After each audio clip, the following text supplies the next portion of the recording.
event in the Philippines continues with TOYCONPH Life Celebration 2025. Join us on June 13 to 15, 2025 at SMX Convention Center, Manila.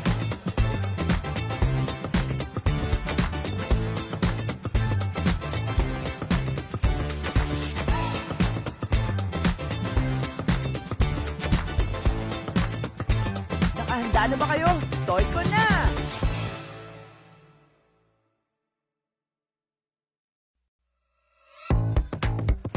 Humanda sa TOYCON experience as we celebrate our 22nd year. Over 40,000 attendees. More than 400 exhibitors. Toys and collectibles. Hobbies and trading card tournaments. Art toys. Artist Alley. Cosplay. Toy gallery and contests. Exclusive merchandise. Musical performances. Celebrity guests. And many more. The biggest pop culture event in the Philippines continues with TOYCONPH Life Celebration 2025.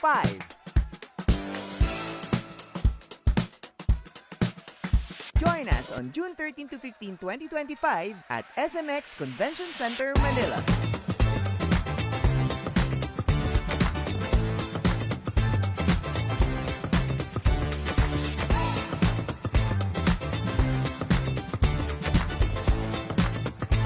Nakahanda na ba kayo? TOYCON na!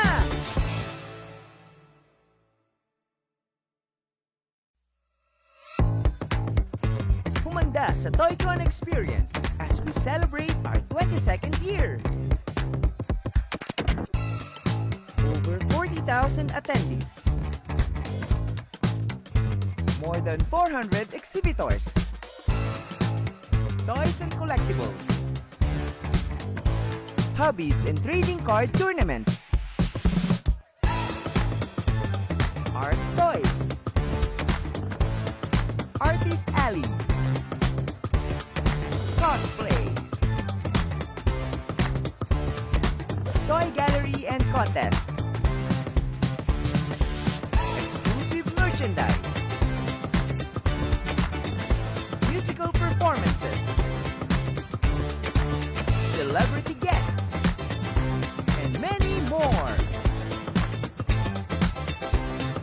The biggest pop culture event in the Philippines continues with TOYCONPH Life Celebration 2025.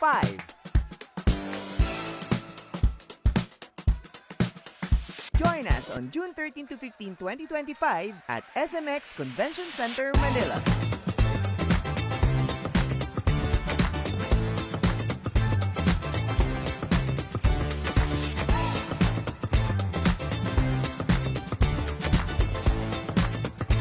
Nakahanda na ba kayo? TOYCON na!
ka sa TOYCON Experience as we celebrate our 22nd year.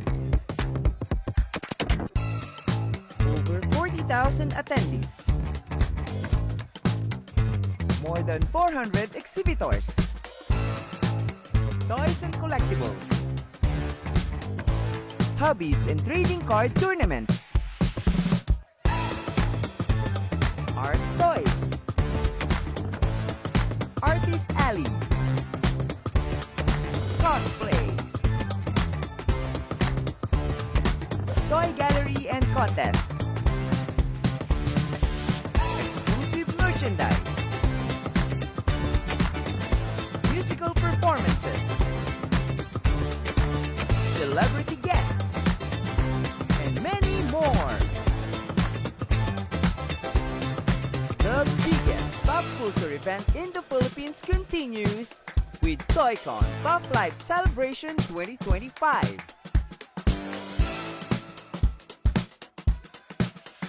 Join us on June 13 to 15, 2025 at SMX Convention Center, Manila.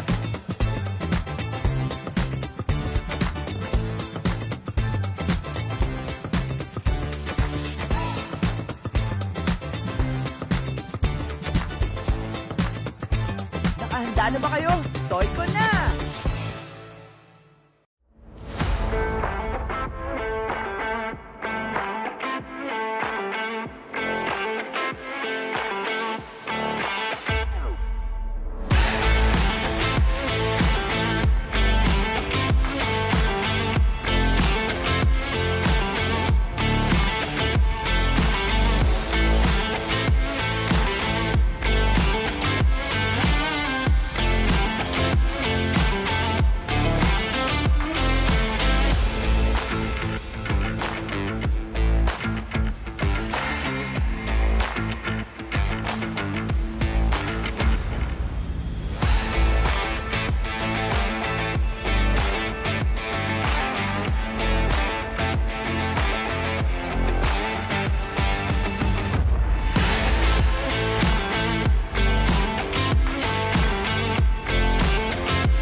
Yes, this is our 20th year. I don't know how we did it, but we did it.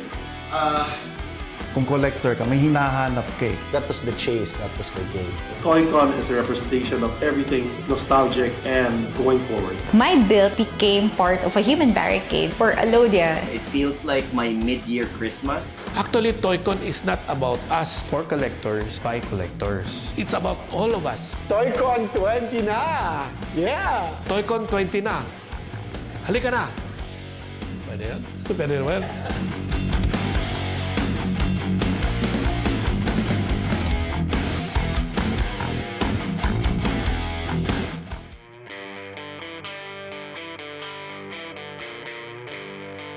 So TOYCON started much earlier than the 20 years that we are celebrating this year. It started way back mga late 90s, mga 98, 99. It was preceded by a very small gathering of toy collectors, parang a weekend flea market. And it was held at the Green Hills West Clubhouse. There were a couple of collectors there, and I think that was the very first time I met Vic. So si Vic, of course, is my longtime partner sa TOYCON. First time ko sila na-meet doon, and then yun nga, I found out that we were all into toys, and particularly into Star Wars toys. That was 99. And then a little fast forward to around 2000, I had reconnected with Vic because we found ourselves toy hunting together in a small shop called Little Henry's along Pasay Road sa Makati. So nakita lang kami doon, parang, uy, kilala kita, nakita tayo doon sa Green Hills. So sinabi ni Vic, sige, I have a couple of things that you may be interested in, you may want to buy. Magkita tayo sa Shang Mall. I had friends in Shangri-La who owned a train shop called Orient Express. So yung Orient Express is owned by my good friend, si Sid Garcia, at ang brother niya ay si Lou Garcia, who eventually became one of the TOYCON founders also. So I found myself around 2000, year 2000 dito, nagkita kami lahat sa EDSA Shangri-La Mall. Kita kami ni Vic, and then he sold me my very first Star Wars vehicle, yung Millennium Falcon. Around 2001, we were invited to co-organize parang a Marvel convention. The first Spider-Man movie was coming out in 2001. So they invited our group, baka you can put up some displays of your collection. So I remember that Marvel convention was held sa 4th Strip tent. That was a Marvel convention na parang we saw ourselves in a huge venue. So nakita nga namin, parang daming tao. May mga nakikita kami stuff na hindi namin nakikita sa mga department stores, sa mga malls. So that was exciting. Before TOYCON, sumali ko muna kami ng mga iba-ibang events. Like this event na managed by Novelty. Then we had this event na managed by Marvel. Then we had this event managed by Star Wars. And there was this event na purely selling talaga sa Shangri-La, yung Collectimania. It was Collectimania at the Shang Mall. And then, I remember, napuno namin yun. Pero nagulat kami na we were joined by around 30 or 40 other toy sellers. At marami na yun at that time. So naisip nga namin, parang ano to, parang it's something na we can do on a fairly regular basis. Kasi at that time, the hype was very high for Star Wars.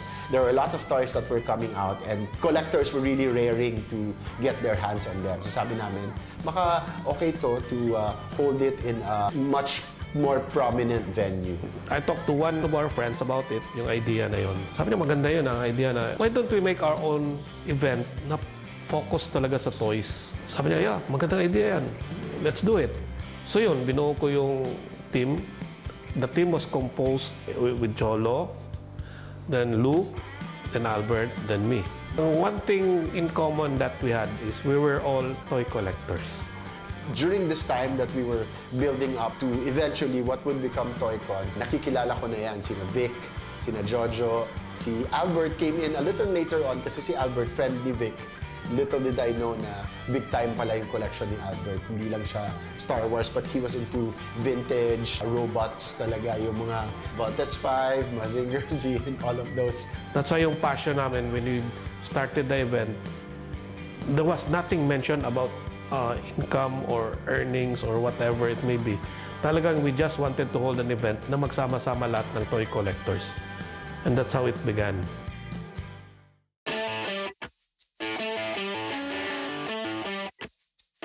So the very first TOYCON, as we called it, it was the Philippine Toys, Hobbies, and Collectibles Convention. That was the long name that we conceptualized. And the idea was really to get fellow collectors together to sell their toys, diba? Parang swap meet siya.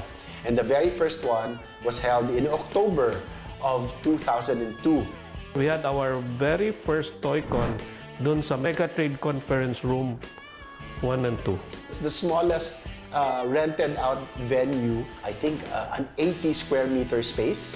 Ganun siya kaliit. Small U-shaped hall with all of the kiosks and toy sellers there. Initially, I was a volunteer marshal. This is the first TOYCON badge. We're always proud to say that doon nag-start talaga yung TOYCON. And then my very first recollections of it was that I was in the middle of that space on a microphone throughout the entire day, basically generating excitement for the people who were there. May mga toy auctions na kami, and then people around me were like excited. Tapos we were featuring some of the collections of the people who were there. And it really felt like a very close-knit community. Kasi magkakakilala na kami. Some of the boys who were there during the Green Hills West Clubhouse days, andun na, sina Richard were there, si Ricky, Edmond, sina Ish. Si Doc Tony was also there. Sina Ian, ayan, were all there. My memory of that first year of TOYCON was that at the end of that two-day event, we ended up saying, wow, so congratulations to our very first TOYCON. Tapos nagpalakpakan yung buong room. It really felt like we had built a community in that small room. That very first year of TOYCON. That's been our secret for all these years, for 20 years past. It's really that community, that core group of toy collectors that kept this flame going. And initially, we had only a crowd of mga roughly 300 to 600 ba yun? Less than 1,000, I guess. Yun yung first attendees namin. Masaya na kami doon.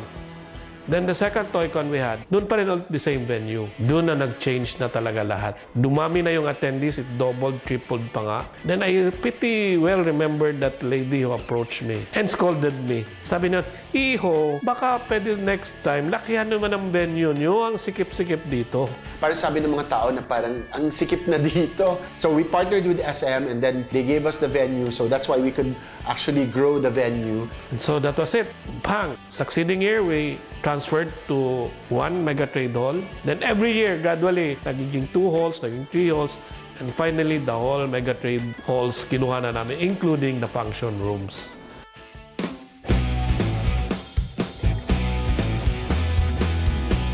What drew me to TOYCON is obviously toys. I'm a toy collector, I'm an action figure collector, and I love DC Direct, Marvel Legends. Of course, I collect Transformers also, G.I. Joe. I grew up with all of those things from the 80s.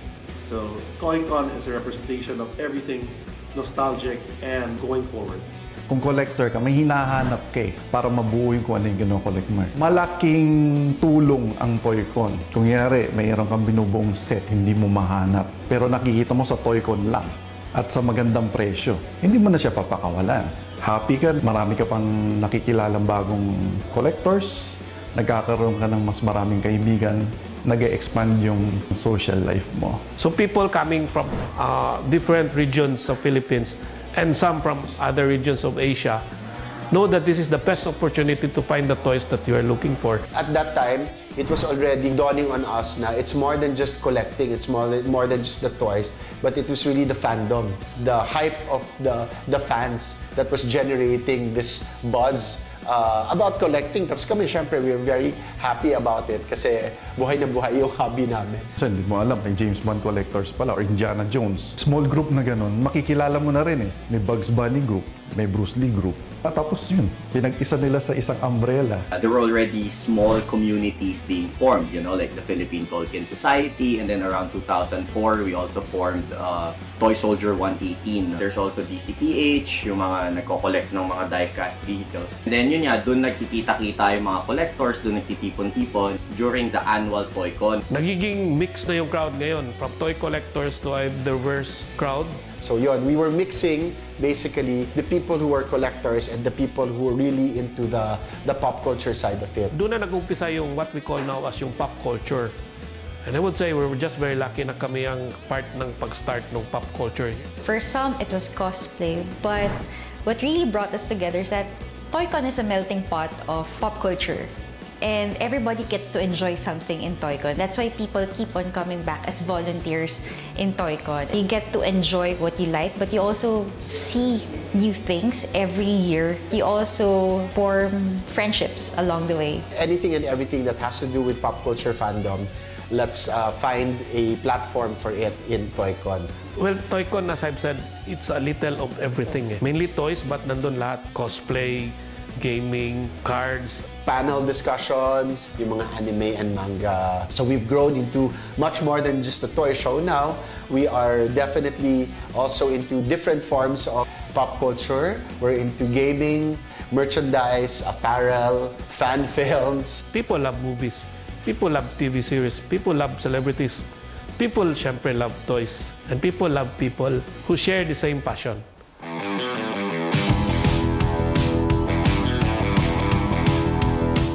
I think one of the milestones for us was really ramping up TOYCON to a scale that you could really feel be a big event. 2006, I think we held our very first big scale show in the sense that we had taken over all 3 halls of the Mega Trade. The group challenges itself na kailangan isurpass mo yung success mo every year.